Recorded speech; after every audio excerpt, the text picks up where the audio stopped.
Before I uncork the ether and loose this confession onto the air, press your finger to the quiet and subscribe to the channel. Stay close to the red glow when the image appears, and you won't miss the next plate I pull from the fix. They say the century is closing, that in 1894 all things are quickening. Telegraphs hiss, underground trains rumble, and even the making of pictures is turning fast, neat, gelatinous. And yet I insist upon slowness. I cleave to glass and liquid, to collodion that skins over my fingers and dries them into a brittle map, to silver nitrate that stings and stains, to developer that smells of old coins and vinegar. I keep a cap instead of a shutter, and my exposures are counts beneath my breath, a rosary of numbers I bury my guilt in. This is not stubbornness alone. It is the only way to see what moves between the moments. You must understand the ritual. I pour the collodion onto a clean plate, tilt so it runs and gutters and makes an even jelly skin, watch it gather in a tear at one corner, let it drip back into the bottle. The collodion is gun cotton dissolved in ether and alcohol, salted with iodides and bromides. It paints the glass with possibility. Into the silver bath the plate goes, into a coffin of black wood that smells of damp coin. The brine bites, salts and silver meet and form light sensitizer. I count, I draw it out in the darkroom's red dusk where the safe lantern smolders behind a curtain, and the wet glass gleams like a cataract. In a holder it goes, I slide the dark slide tight. Outside, tripod legs creak, the bellows of my camera breathe like an old accordion. The brass lens stares with its black pupil. I set a Waterhouse stop into the slot, a coin of aperture that limits and lengthens, and I wait for the breath between carriage wheels, for the sitter's smallest stillness, for that part of the world that will give itself to me without shaking itself apart. I keep a good studio on the second floor of a brick building off Holborn, a room with a wide north window and a great blind to soften the light, with a painted backdrop of draperies that fools the eye into thinking it sees a parlor in Florence. I keep a headrest to steady sitters, a long iron stem with a crescent brace for the occiput like the accepting jaw of a gentle trap. I keep vases of wax flowers. I keep a chair for a child, though I am careful to store it behind the curtain when families come alone. They do not always want the emptiness pictured. But empty things insist on being seen. Perhaps I had been watching the plate so closely and for so long that the day I first saw the blur I thought it a flaw, a light leak or a dullness of collodion at the plate's edge. It was a street scene, a commission for a printer to decorate a calendar with London's industry. I had set the camera in an upper window to look down upon Bloomsbury Street, where the drays and omnibuses stream, where errand boys dart with notes in their mouths, where ladies pick their way with parasols through a world that does not soften for them. I had no shutter to click. I had a cap of brass and leather to lift and set back, the old magician's trick. 12 counted seconds, lips moving, eyes on the watch in my palm. The exposure took the wagons and boiled them into ghosts, made the horse legs a comb of pale lines upon the cobbles. People were suggestions, vapors where they paused, invisibilities where they walked. But along the curb at the height of a small shoulder there lay a smudge, a vertical softness like breath on glass, neither quite there nor not, as if time had hesitated exactly at the height of a child and brushed it. It was not where any child had stood, not in the path of traffic, not where one would expect a small life to leave a trace. It was a byproduct of my method, I told myself, some technical misbehavior of the bath or an ooze of developer.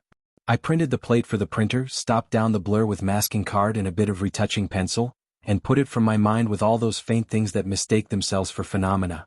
In the darkroom the plate declared otherwise. Plate to tray. The developer went on warm as a body, and the image rose from milk to faint graphite like a spirit remembering itself. Buildings came first, then signs, then bright trim of metal on a coach. Shadows pooled, the familiar miracle. Only when I rinsed and moved the plate to the fixer, when I watched the milkiness leach from the unexposed silver and clarity flood in, did the smudge appear to change places. It should have dissolved alongside the unexposed field. Instead, it persisted, darkened, cohered. The fix clears away what has not seen light. It betrays those parts that never had a chance. And yet this thing grew fat in the clearing. As the minutes ticked and I rocked the tray in my slow tide, I had the distinct impression that it was drinking the whiteness. It felt obscene to think it. I put the plate aside, made a note in my ledger, unhappy spot below curb, suspect contamination, and went to the window to breathe air that did not taste of hyposulfite and ether. When one is alone in a room likened to a womb for pictures, one hears small noises amplify. The clock. The drip of waste fixer into a bucket. The little squeaks of the bellows when they settle. My fingers left prints on the black velvet of the camera, brown from silver nitrate. They will remain until the wood suns them away. I stripped the apron from me and went upstairs to my rooms, where my dinner had gone cold but not yet pious. I told myself not to invent. I told myself that long exposure makes a world that is kind to idle ghosts, that if a child had stood still like a new stone for 12 seconds and walked away unseen by me, that child's presence would show. But I had watched the street. I keep my eyes when I work. There had been no child to leave that savor. That was my first thought. My second was that I had not seen many things I had captured. Sneezes held back until a plate is returned to its bed, small tears blinked into disappearance, a widow's mouth remembering how to flatten itself into decency. Not all seeing is sight. I am consulted sometimes by families who want a likeness of their dead. You may think this morbid. In this city the dead linger. Death is not rare nor shy. When a baby dies, the mother does not immediately strip the room of it and pretend she had never bought a cradle. The hair is woven into bracelets. The face is laid against a velvet pillow and the hands arranged as if sleep were an etiquette to be perfected. I do not trick these families. They ask for what is possible and I deliver truth with a touch of kindness. I bathe the dead on glass. I open the long windows blind and let the light be a slow rain. I paint in small pupils if lids do not lift. I have even, used the headrest on an infant, for a picture where the mother's hand supports the child across her lap and her shoulder has been draped to remove her from the visible world, leaving only her care as a faint suggestion in the folds. Photographs can lie, but they lie toward love when I hold the lens. There was, early on, another way to lie and I confess I used it. Mr. Mumler made spirits by accident in America, they say, when a previous plate did not properly wash and left the ghost of an earlier sitter to hover behind the new. He then did it on purpose. In my leaner years, when electricity was still a promise on lips and not a wire in the wall, I requisitioned a second stand-in. A folded sheet, a small white dress, sometimes the faint superimposition of a child's head from a previous plate printed faintly over a mother's shoulder in the new negative. People wanted it and the money brought coal and bread. I stopped when I saw the faces of fathers twist, not in comfort but in a new deformity of hope. I thought it a simple thing to stop. I did not then know that stopping has its own consequences. When the Davenports came to me they wanted no trick. The child had died of fever in the night. They were ordinary people, the father a clerk of some kind, the mother a woman who had expected and been formed by effort. They stood together with their hats in their hands as if hatless shame would be a second wounding. We would like, the father said, to sit where she would have been. He inclined his head toward the child's chair. I had not placed it out. I do not know why. Perhaps I had been thinking of the street plate and had been too unsettled to put the chair where it would catch and hold the eye. I fetched it and set it beside the mother. The father stepped behind. They were not so bold as to ask me to make it as if the child were there, they were bold enough to ask me to honor her space. I prepared as one prepares a sacrament. The plate went into silver. While it stood in the bath I adjusted the cloth on the chair, making a little valley in the cushion where weight would have made one. I set the headrest behind the mother and offered the father the support for his hand upon her shoulder. He refused and put his palm there as if he were promising a future to her skin. I drew the plate out, slid it into its holder while it still carried the wet and placed it in the back of the camera. I stepped to the lens and drew the cap. The count is not a prayer, though it is a petition. I ask the world to remain as it is for a little while. 1, 2, 3, keep your breath, do not blink, do not be loved or be lonely or be anywhere but here. 4, 5, 6, the light pours through glass and down the bellows to the plate that has become almost as impatient as the living. 7, 8, the mother's eyelids want to move, the father's throat wants to swallow. 9, 10, 11, 12. I replaced the cap. The mother exhaled and made a small apologetic sound, as if she had taken something that did not belong to her. In the darkroom I poured the developer on and the image rose. The chair was there, the couple was there, the mother's wrist with the cuff unfastened, the father's hand on her shoulder.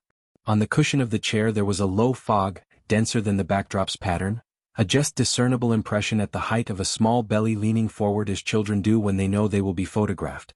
A softness lay along the place a waist would be. The line where a head might have been was lighter still.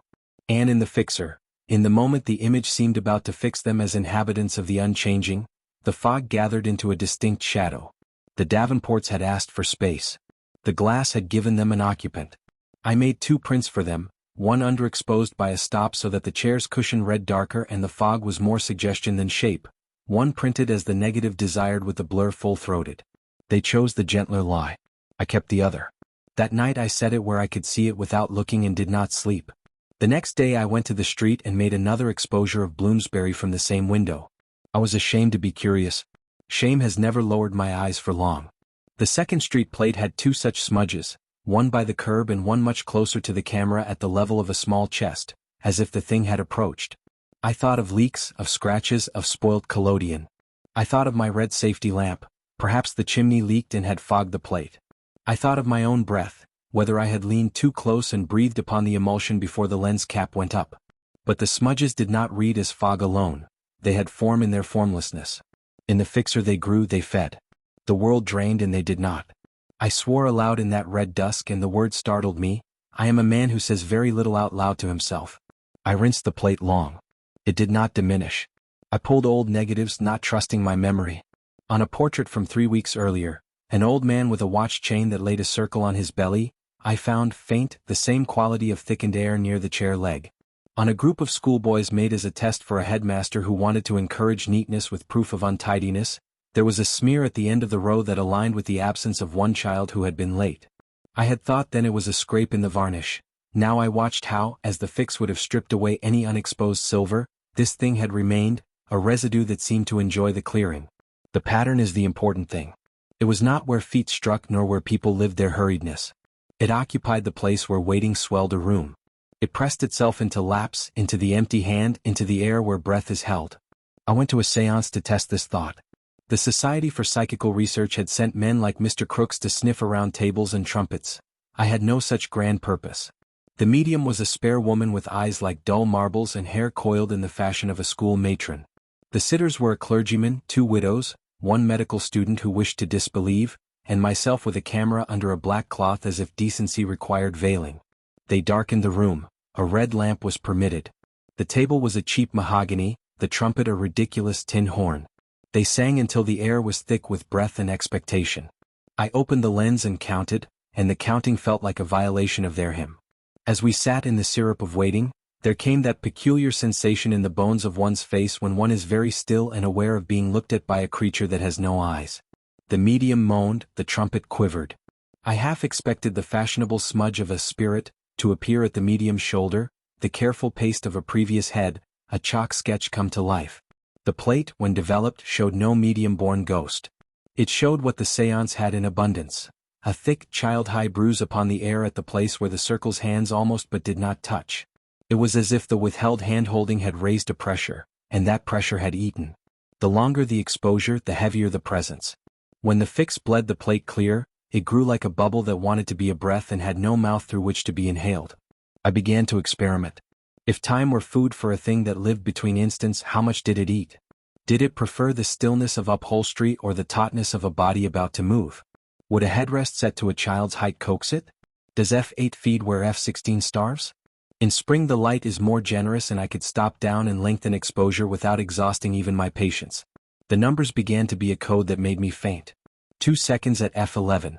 Nothing unusual. 5 seconds, the smear there and gone. 8 seconds. Definite extension of the thing along the chair as if testing width. 12 seconds, it became greedy. 15, 20, even the adults' faces began quietly to age in the plate, the very act of waiting wearing them thin around the eyes, while the thing not only stayed, it sharpened. Sharpness, in a long exposure, is its own kind of miracle. Only the unmoving can insist on edges. How does a creature that exists only when time is held open have edges? Unless it is not moving at all, unless it is itself the architecture of the pause. My darkroom became a church. I sluiced the glass, I poured the collodion, I lowered it to silver, I handled poisons as if sacraments. You must know our poisons. Hypo is the milder and the modern prefer it. It smells of nothing but water and patience. Cyanide is quick, it clears a plate to the bone. A whisper of bitter almond pretends to accompany it, but I can detect nothing. There are those who cannot smell that warning, and I am perhaps one. I use hypo for portraits now. Cyanide leaves me thinking too long of the ways a body can be undone, but in my experiments I used both. With cyanide the thing in the plate thrived as if my hurry pleased it. With hypo it lingered and considered. I could not say whether it enjoyed kindness or cruelty. I could only say that it knew when the world had been told to be still, and it came then like a fish to bread thrown into a pond. I'm not a fool. I know how men in my trade can sicken themselves with chemicals and sleeplessness and the monotony of whispering in red rooms. I walked in the daylight. I took sun. I ate food that stained my mouth and proved me animal. And yet even outdoors in the square, when I set the camera upon the lawn and exposed for the length of an entire minute, the children who could not keep still were no more than a fog of white legs in grass, and the thing took up a position near the bench, where absent-minded mothers rested their bags. It is not weather. It is not light. It is hunger. I told no one. Not because I feared laughter alone, but because I felt that to say its name aloud, or rather my unnamed of it, would call it. I fear to confess even here what I did next. I had avoided that street where the first plate had come up weird, because I had come to suspect myself of a cowardice that would push small lives into positions where my theory might be satisfied. Avoiding a thing does not remove it. It waits in the corner of the eye and invents its own theater and grows fat on the imagined. Here is the part where I must drag the horsehair of my guilt through this account, though it will tangle and catch like a wire in the mouth. When I was a very young man, eager, hungry, broke and brilliant, I set my camera upon a bridge to capture the river and the fog sliding by like a woman with her skirts held up. The newness of all that apparatus in my hands made me sting with entitlement. A boy had wandered to my side and clung to the rail. His face was a set of concentric ovals of interest, of hope that the grown man with his wondrous machine would let him touch. I did not even look at him. I put my palm against his chest and moved him back by inches, not unkindly, only as one rearranges furniture. He had a string with a toy of wire and cork, a fish with no weight that would bob on water. He said something about dropping it and whether my camera could pick up a toy. "Do not move," I said, and I opened the lens. I counted. He was restless and put his hand over the rail again. Over the rail. I could not step to him or the camera would shake, and the long exposure would blot and bloom and be wasted, and I had so little. The boy's hand, the toy, it all happened at once, and it happened so slowly I can taste the seconds like sugar burned on the tongue even now. He leaned and the cork dart slipped from his fingers and he reached for it as if 20 inches were not a chasm and as if the world would hold for him as I was commanding it to hold for my plate. He tipped. The camera would see nothing of him even if he splashed. He was a creature of quickness and so invisible to my method. I moved at precisely 12. I closed my hand on the cap. I turned. The toy bobbed in its triumph. There was no boy on the rail. The sound came then late and loud. I do not know if anyone heard my counting, if any other man on the bridge wondered at the indecency of a photographer whose lips moved steadily while a small thing opened under his elbows to let a smaller thing through. I lied about that day for so long that I came to prefer the lie to err. He was saved and someone else did it. I moved before 12. He never existed. It had been a dog waiting for its master, a bit of fog. This is what I have to give you. The first smudge at the height of a child appeared on my plate after I had counted a child into the river. Guilt is its own chemical. You cannot touch it without being stained, and it will make whatever it touches more receptive to light. When I say the thing in my plates was not a child, do not think I absolve myself. It is exactly not a child in the way a shadow of a man is not a man while still proving him too substantial for our comfort. On the day of the Davenport's portrait, the blur took the chair because the very act of being made to hold, to wait, to become an actor in the slow thunder of time lengthening calls it. The seance made it fat because waiting is a liturgy. The street shows it at the curb and at the rail because there are eddies around danger where time thickens. What does a long exposure actually capture? Not speed. Not truth. It captures what waits. I had to know whether it would show itself if no subject waited. I secured the studio door, drew the curtain tight, set a plate into the holder. I placed the camera at one end of the room so that it looked through the throat of the studio. The posing chair, the headrest, the drape, the empty place where a sitter's hand would find an arm of wood. I opened the lens and let it drink for 20 seconds, for 30, for a full minute, for as long as the collodion remained honest. When I developed it, I thought for a moment I had exposed nothing but a rumor of my own furniture. In the fixer, like a bruise appearing, there it was, a vertical oblong of density at the height of a small heart, leaning slightly forward as if to offer the chest to the world. It held exactly where the headrest would touch a child's skull. It stood a little to the side of the chair where a child might meet their mother's gaze and be bribed to stillness. The longer the exposure, the more the plate took on the quality of a mirror whose silver has been eaten away and leaves blackness beneath. The thing was not so much printed upon as it was revealed by what the plate could no longer hold back. I do not know how the talk began. If you have never sat alone with a ventilator's little circle of cool air touching your damp forehead, with the red lamp closing its eye to a slit, you cannot know how thoughts can shape themselves into sentences with no need of a mouth. I had the distinct sensation that there was a soundless asking. It pressed itself against the membrane of my patience and asked to be prolonged. Not because it felt itself starving, because I starved. If I exposed for 6 seconds I felt a tug inside my thorax, the body's impatient demand to move and be done. At 12 there was a heat in my skull. At 20, at 30, the air itself seemed to thicken and buckle. The plate yearned for finishing, and something made of the same longing wanted more. It is an odd appetite, waiting. One does not know when it is full. One knows only when one is sick. I made an appointment in a house in Kensington where the morning was new enough to still be tender to the touch. They had lost a son. In that household there was silk, not cotton. The mother had a brooch of jet and hair, braided, pinned over the heart. They wanted, what everyone wanted, to be held together by a stiff card they could put upon the mantel and nudge back into alignment when some dusting hand tipped it. They wanted to be told that a picture is as good as a second life.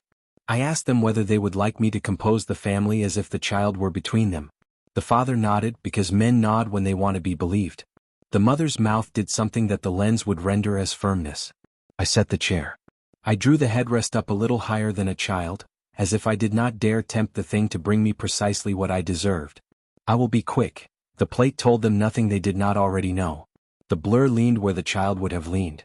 Their eyes went first to it even when it was faint, even when I told them to look at their own brave faces. They bought the lesser print. They pressed it to each other's palms and they left me to rinse my glasses in the scullery while the maid watched me from the corner as one watches a dentist. They had, in the view of their class and of their friends, behaved appropriately. They had not summoned a medium. They had not made a fuss. They had purchased proof that they had waited courageously for the camera's favor and had been rewarded by a very slight miracle. It was not enough for me. I wanted to know in what ways the thing would attend me if I called it where only my fault could hear. I went to the river. The bridge is not the same. London changes evil by increments as if the city were ashamed of its memory. I set my tripod upon stone that was nevertheless a stone, and I framed the rail in my ground glass until it filled the focusing screen like a demand. I had the thought, and it came upon me like a suggestion from outside, that if I exposed and then, without replacing the cap, without closing the eye, if I leaned and reached and let the lens stay open upon a world that contained a man who refused to finish his exposure because he would not finish his failure, if I did this, the thing would have its feast. I did it. I left the lens open and I leaned and I put my hand over the rail and I did not for the life I owed bend further. I did not. My body layered the moment on itself so many times that I came to be a shade. People passed behind me and none of them touched me. The river muscled along indifferent. I counted to 60. It is very long to count to 60 twice when you do not breathe between the two. In the plate the rail is a black slash. The river is a gray slab. And pressed against the rail at the height of a child is a dark, clear, perfect absence.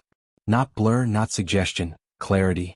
The negative is a map of where light could not go because time refused to allow it. In that space there is a curve at the top that could be read as a skull. The hollowness is child-sized. It is not a child. It is the shape of waiting given body by my obsession. If you look at this plate long enough, and I have, God knows I have, the brain insists upon soft features, a suggestion of gaze, and a mouth that I could not choose for it because it is the mouth of the moment I took from a boy once and did not return. There is an ethics of the image. We deceive ourselves and call it art. We lie and call it comfort. The danger, and I write this in a hand that trembles a little from liquid and remorse, is that to make the invisible visible is to nourish it. I do not mean that as a romantic sentence. When I hold the lens open and ask the world to wait, I become an accomplice to a thing that does not exist in the baser sense but does in the way that words, once said, occupy a room and change its air. I am not therefore sorry I am a photographer. I am sorry I have made a banquet of the very hush that let me compose children as if their fear were a minor thing to be bribed with a sweet. It escalated because I allowed it. Each plate accuses me. Even when the subject is a vase of flowers that would move only if a draft troubles its paper petals, the long exposure draws that child-height emptiness to the table's edge to see what we are making. I have begun to hear it at the edge of an instant. There is a popping sound, almost the plastic squeak of the bellows, but not.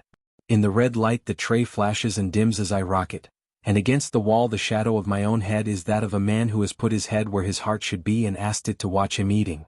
Do not misunderstand me. There are no footprints under the window. There is no new mark on the floor where a wet thing has been standing. The globe of the world stays where it is on the shelf. But I have seen, in a test plate exposed with no subject, no furniture, nothing but my room's far wall, the faint remnants of previous exposures rising like sediment when the water is disturbed. That is to say, the double ghost of every sitter's patience, layered upon itself until it makes a depth. The blur is drawing a salary from a bank to which my sitters have paid unwilling contributions. I am the clerk who pays it out and earns his tiny percentage of guilt. Now then, the twist you will accuse me of is that I made a trade. You are not wrong. I did not sign paper with blood or receive from a drawer a pen not mine. I simply began to wonder how far the thing would go to be seen. It is the same wondering that drives us to ask whether a face would beautify itself if it knew it would be made permanent at the expense of sleep. I arranged a self-portrait. I set the chair and took from its drawer the child's ribbon I keep as an awkward religious. I placed that ribbon on the arm as if a careful hand had overset it after tying a bow. I set my watch where I could count and pour and run at once. I drew the cap. I put my head upon the headrest as a child must, absurd, the brace against hair not made to be held by it. I waited. Oh, that satiety of waiting. The world did not move but grew hot. I counted to 60 and then to 60 again. I did not breathe shallowly but not at all. In the wetness of the collodion, my face went from a man's to something a plate had eaten. And in the seat beside me the abstraction of a childness gathered.